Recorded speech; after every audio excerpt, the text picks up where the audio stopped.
Anna's been in the business for 19 years now.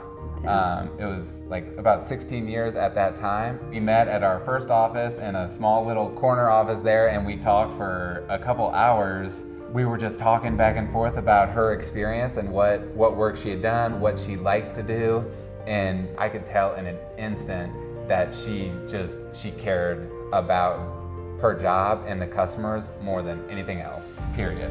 She'll do anything for the work that she does.